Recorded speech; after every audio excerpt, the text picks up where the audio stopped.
JEE advance को लेकर अगर आप हैं परेशान तो चिंता ना करें। हमारे ये कुछ ऐसे टिप्स हैं जो इस कठिन दौर पर आपका बहुत साथ देगा। कुछ अगर हम बातें करें, कुछ बच्चों ने मेरे से इस तरह कुछ बातें किया लास्ट ईयर भी, इस ईयर के भी जेई मेंस के एग्जाम के बाद। जैसे जनरली आप जानते ही हैं कि एडवांस का प्रिपरेशन इतना आसान तो होता नहीं है, लेकिन 2 साल की कड़ी मेहनत के बाद आज हम एक बच्चे की बात करते हैं। रोहित उसका नाम है। इस मुकाम पे पहुंच गया है कि वो जेई एडवांस के बारे में सोच पा रहा है। जेई मेंस का पेपर दे के निकलते वक्त उससे दोस्तों से शायद पता चला कि इस बार जेई एडवांस का पेपर बहुत टफ होने वाला है, और न जाने कितनी तरह की बातें उसके दिमाग में चल रही थी जिसने उसने मेरे साथ शेयर किया। रोहित को बहुत परेशानी हुई कि मैंने तो इतने टाइम में तैयारी किया है और इस बार का एडवांस पेपर आ रहा है, कैसे होगा। और वैसे इस कोरोना काल में मेरा तो सारा का सारा ऑनलाइन सिस्टम चल रहा है, फैकल्टी से भी मैं ज़्यादातर इंटरेक्ट नहीं कर पा रहा हूँ। तो जेई मेंस तो निकल गया, मगर अब जेई एडवांस की तैयारी कैसे करें के बारे में ऐसे सोच सोच के वो परेशान हो रहा था। रोहित ही नहीं, रोहित जैसे बच्चे, हजारों बच्चे इस बात से जरूर परेशान हैं। अमन एक बच्चा है, वो भी लाखों विद्यार्थी है, हर साल अपने सपनों की नई बुनियाद रखते हैं और आईआईटी का सपना देखता है। मगर यहाँ सवाल ये उठता है कि उनमें से इसे कितने अपने सपनों को साकार कर पाते हैं। यदि आप भी रोहित की तरह जेई मेंस में काफ़ी अच्छा परफॉर्म किया है तो हमारी बातें ध्यान से सुनिए और इस पे अमल करो। मैं हूँ विष्णु श्रीवास्तव। मैं आपके चैनल पे लाख लाख बहुत बहुत स्वागत करता हूँ। आप बधाई के पात्र हैं कि आपका जेई मेंस अच्छा रिमार्क हुआ होगा और आप एडवांस में प्रिपरेशन कर रहे होंगे। और आप बहुत से बच्चे तो आईआईटी कौन सा लेना है ये भी डिसाइड कर लिया होगा। आइए कुछ ऐसे ही टॉपिक पे बात करेंगे। इस एडवांस के बारे में बात करने से पहले कुछ हम अपने बेसिक बातों पे पहले ध्यान से समझने की कोशिश करेंगे कि आखिर हमसे पहले भी गलती कहाँ हो रही थी, अभी भी कहाँ हो रही है। ठीक है, आपका जेई मेंस बहुत अच्छा परसेंटाइल निकल गया है, लेकिन फिर भी सारे बच्चों का सपना होता है कि वो आगे अपने करियर में एक मुकाम हासिल करें। इसलिए माना जाता है कि 10वीं और 12वीं की गई तैयारी और पढ़ाई आपके भविष्य की नींव रखने में काफ़ी बहुत मदद करती है। आधुनिक समय में शायद ही ऐसा कोई छात्र हो जिसे इंजीनियरिंग के कैरियर के बारे में ना पता हो। ऐसे में हर दूसरा विद्यार्थी ये सपना होता है कि वो इंजीनियर में अपना करियर स्थापित करे, लेकिन इसमें अपना करियर बनाने के लिए इसमें जुड़ी एग्जामिनेशन को भी पास करना जरूरी होता है। इंजीनियरिंग और एडमिशन लेने के लिए कई प्रकार की एग्जामिनेशन आयोजित की जाती है, जिसमें जेई की परीक्षा नेशनल लेवल पर होने वाली कुछ परीक्षाओं में से एक है। बीते कुछ वर्षों से जेई की परीक्षाओं को दो भागों में बांट दिया गया है, जेई मेंस और जेई एडवांस। मेरा ये बेसिक बातें उन बच्चों के लिए हैं जो इस साल 12th में हैं और जो जेई मेंस की काफ़ी लगन से परिश्रम कर रहे हैं, काफ़ी लगन से तैयारी कर रहे हैं। तो जेई मेंस और एडवांस में ये दो पार्ट पे बांट दिया गया है। जेई मेंस क्वालिफाइड करने वाले छात्र जेई एडवांस की परीक्षा दे सकते हैं। ऐसे में अगर आप इन परीक्षाओं के लिए तैयारी कर रहे हैं तो ये टिप्स आपको जेई की परीक्षाओं में जरूर सफलता दिला सकता है। क्या आखिर सावधानी रखनी चाहिए, क्या हमें करना चाहिए, हम कुछ अपनी बातों को रखेंगे और कुछ बच्चों से लास्ट ईयर और इस साल भी बातें जनरली बच्चों स्टूडेंट से होती रहती हैं, वो भी उनका एग्जाम्पल्स हम उनके नाम के साथ रखेंगे। तो परीक्षा से पहले की तैयारी ढेर सारी की जाती है। आखिर वो तैयारी क्या है? क्या हमने सिर्फ कंप्लीट कर ली प्रिपरेशन, क्या हमारा सिलेक्शन हो जाएगा? जी नहीं। पॉइंट नंबर 1, शारीरिक और मानसिक तौर पर स्वस्थ रहना होगा। किसी भी परीक्षा किसी भी प्रकार की परीक्षा या समान जीवन में शारीरिक और मानसिक रूप से स्वस्थ होना बेहद जरूरी है। खासकर विद्यार्थियों के लिए ये कहा जाता है कि उन्हें अपने खान पान और सेहत का ज़्यादा ध्यान रखना चाहिए ताकि वे सही ढंग से पढ़ाई कर सकें। ऐसे में जब बात हो जेई जैसी नेशनल परीक्षाओं की तो सेहत का तो ज़्यादा ध्यान रखना होगा। रखना पड़ेगा, क्योंकि कहते भी हैं हेल्थ इज वेल्थ। क्योंकि इस नेशनल लेवल पे होने वाली परीक्षा हर वर्ष लाखों स्टूडेंट्स देते हैं। ऐसे में अगर छात्र मेंटली और फिजिकली हेल्दी नहीं रहता तो वो परीक्षा के लिए बेहद इम्पॉर्टेंट हो जाता है। अगर अगर आप मेंटली और फिजिकली अगर परफेक्ट नहीं रहें, फिर आप कैसे परफॉर्म कर पाएंगे? तो हेल्थ इज वेल्थ। अगर मैं एक बच्चे अनूप की बात करूं तो 10वीं में उसने 10 सीजीपीए लाया, और बहुत ही असाधारण बालक, जिसके बारे में लोग ये कहते थे कि इसका तो आईआईटी फिक्स है, जैसा हम सभी कहते ही हैं। अगर बच्चा बहुत अच्छा परफॉर्म कर रहा है तो हम कह देते हैं यार तेरा तो आईआईटी रखा है। आप लोग भी अपने फ्रेंडों के साथ ऐसे बात करते होंगे। मगर जेई एग्जाम में कुछ दिनों पहले उसे जॉन्डिस हो गया। बीमारी ऐसी कि बिस्तर से उठा तक न जाए। तो फिर पढ़ाई कैसे? हालांकि उसने जेई क्लियर तो कर लिया, परंतु उसने जो स्कोर यानी रैंक में जो उसे लाना चाहिए था वो ला नहीं पाया। तो भैया ऐसा है कि कुल मिलाकर सिर्फ इतना कहना है कि हेल्थ इज वेल्थ। आपकी तैयारी कितनी अच्छी क्यों ना हो, परंतु सेहत के प्रति छोटी सी भी मिस्टेक काफी घातक हो सकती है। तो मेरा कहना है मानो और सेहत के प्रति थोड़े सजग भी हो जाओ। पॉइंट नंबर 2, खान पान का रखे विशेष ध्यान। जी हाँ, शायद खान पान एक ऐसी चीज है जिस पे रोक टोक लगा पाना बड़ा मुश्किल होता है, लेकिन रोक टोक तो आप ही अपने आप को लगा सकते हैं।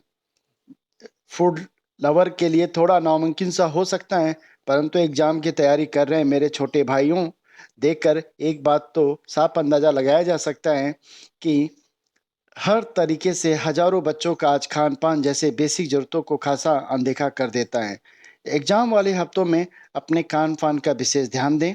एग्जाम से पहले किसी भी तरह के नए अथवा मसालेदार व्यंजन से, अच्छे अच्छे पकवानों से थोड़ा परहेज रखें। खाने में गड़बड़ी अथवा अनबैलेंस्ड डाइट ना लें। सिर्फ आपको अंदर से कमजोर बनाता है, बल्कि इसकी वजह से फूड पॉइजनिंग से भी आपका मन पढ़ाई में नहीं लग सकता है। लास्ट मिनट प्रिपरेशन से बचें।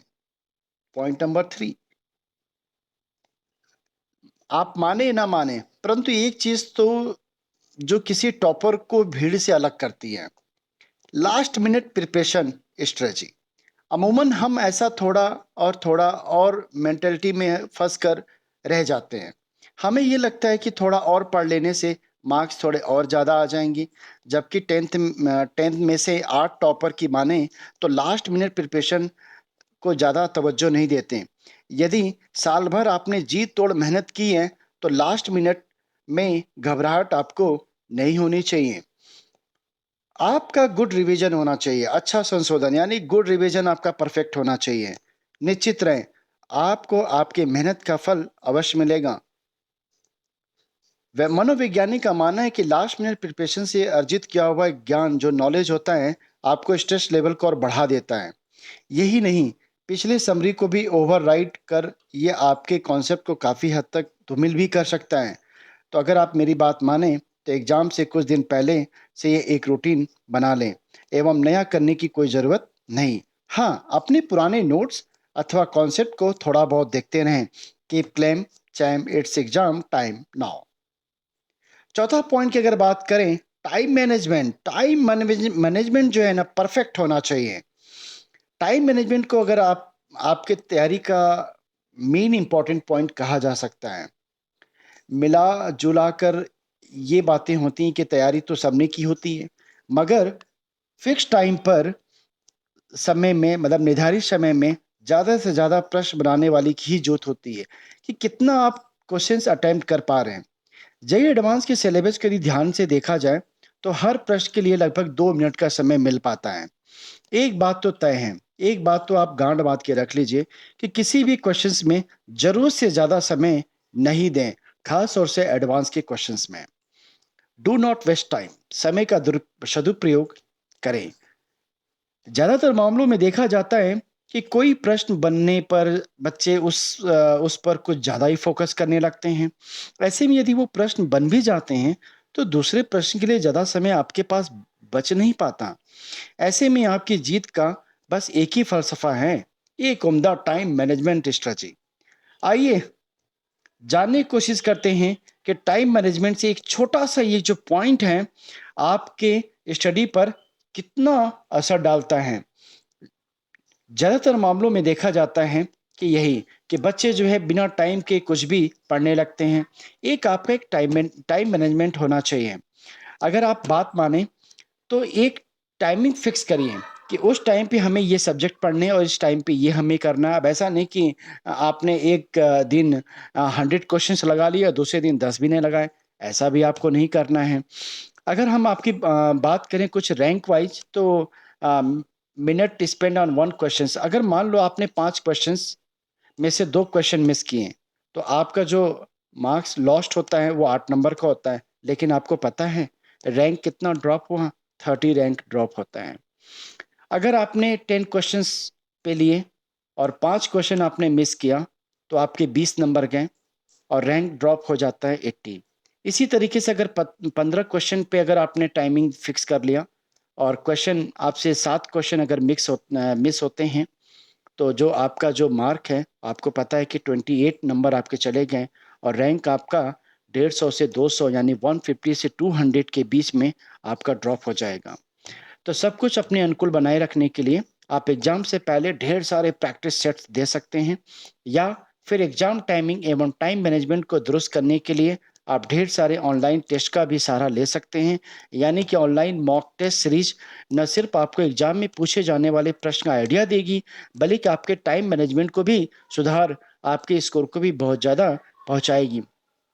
बहुत से ऐसे बच्चे होते हैं जो क्वेश्चन देखते ही क्वेश्चन को पूरा पढ़ते भी नहीं है और सीधा हुआ आंसर टिक कर देते हैं। अरे भाई, ये कौन सा तरीका हो गया?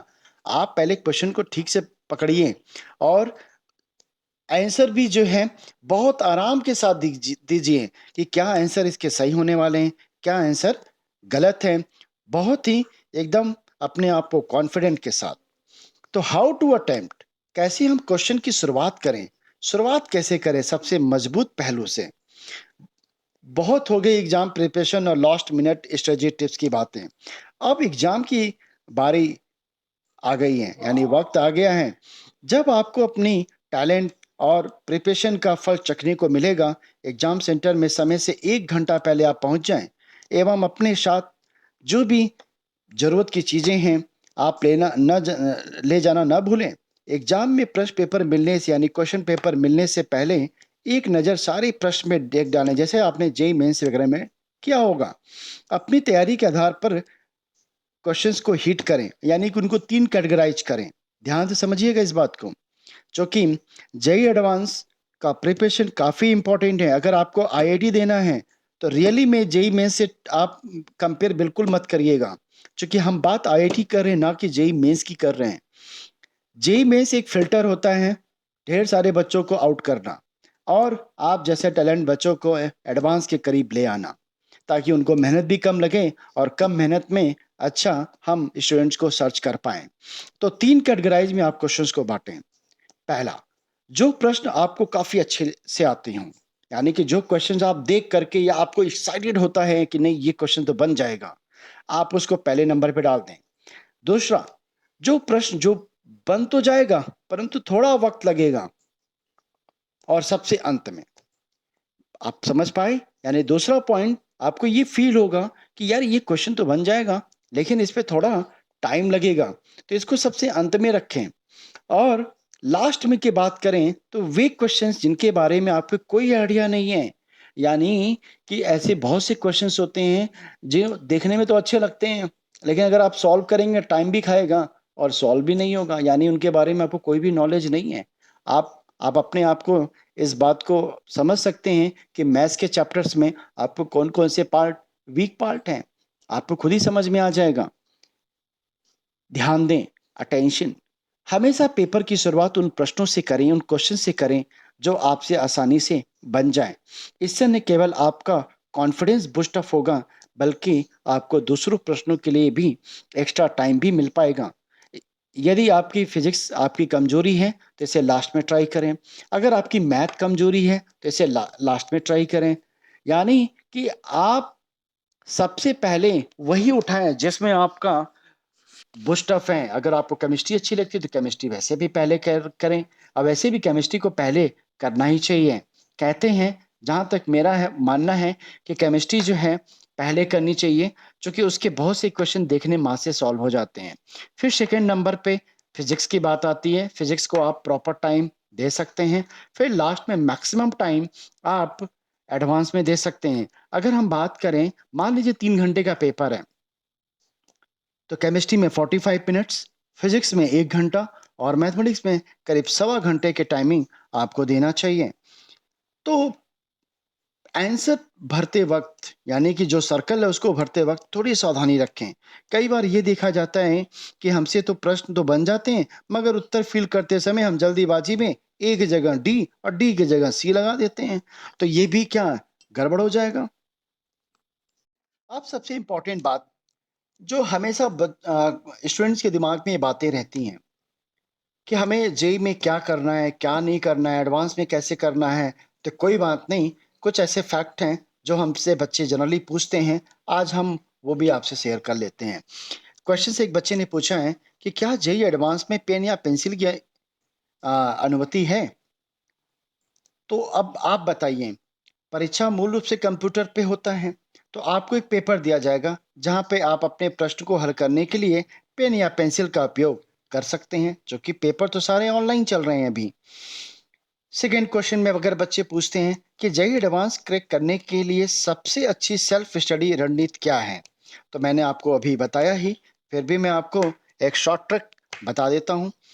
एग्जामिनेशन से पहले कुछ हफ्तों में यदि रिविजन्स या अन्य कारण से आप सेल्फ स्टडी पे सेल्फ सेंटर्ड हैं, तो सबसे अच्छी बात यह है कि आप शॉर्ट नोट बनाएं, छोटे छोटे नोट्स को आप रिविजन्स करें।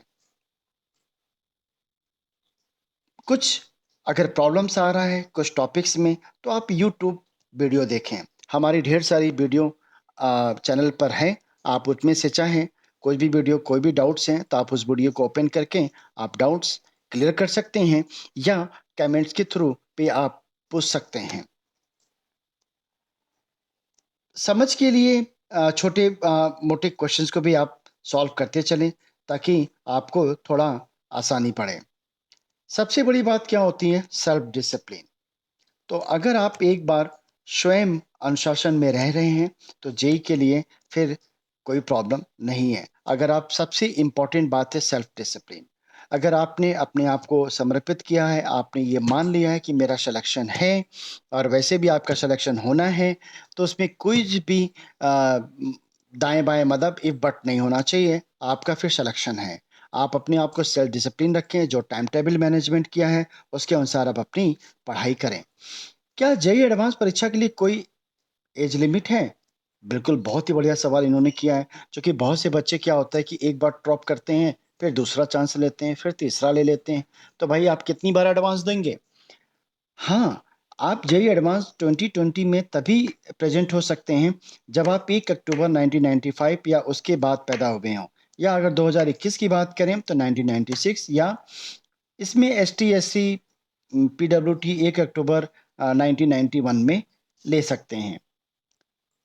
जेईई एडवांस क्वालिफाई करने का क्या मतलब है? जेईई एडवांस परीक्षा आईआईटी कॉलेज में प्रवेश के लिए दरवाजा है, ऐसे समझिए। यदि आपने जेईई एडवांस परीक्षा क्वालिफाई कर लिया है, तो आप जेईई एडवांस काउंसलिंग प्रक्रिया के लिए फिर आप एलिजिबल हैं। क्या जेईई एडवांस कठिन है? एक बच्चे ने सवाल किया है कि क्या सर जेईई एडवांस टफ है? मैं थोड़ा हिंदी बात इसलिए ज़्यादा कर रहा हूँ, ताकि बहुत से बच्चे बहुत दूर दराज से आते हैं और उनको कोई प्रॉब्लम्स ना हो। बाकी तो बच्चे इंग्लिश हिंदी मैक्सिमम समझ ही लेते हैं। एक बच्चे ने ये शुद्ध हिंदी में लिखा हुआ है, मैं अगर पढ़ूं, क्या जेईई एडवांस कठिन है? यस बच्चे, ऐसा आपको कौन बोल दिया? ये तो आपके ऊपर डिपेंड्स करता है कि कठिन है सरल है। पता चला जो काम आपके लिए कठिन है किसी बच्चे के लिए सरल है, या उस बच्चे के लिए वो चीज़ बहुत टफ है आपके लिए कठिन है। ये तो आपको मानने के ऊपर है कि ये कठिन है कि टफ है। और वैसे कुछ भी ऐसा लॉजिक नहीं है कि ये एग्जाम टफ है, ऐसा कुछ भी नहीं है। आप सेल्फ डिसिप्लिन होकर के अपनी प्योरली स्टडी पे ध्यान दीजिए, और आशा करता हूँ कि आप मेरी बातों को समझ पा रहे होंगे, समझ भी गए होंगे, और इन्हीं कुछ टिप्स के साथ और भी कुछ अपने सेल्फ डिसिप्लिन के साथ अपनी स्टडी करिए, और ईश्वर करें कि आपका सिलेक्शन एडवांस में आपका जो एम है वो क्वालिफाई हो जाए, सेट हो जाए, आपने जो ट्रेड सोचा है वो आपको मिल जाए। बहुत बहुत बधाई, best of luck, thank you very much.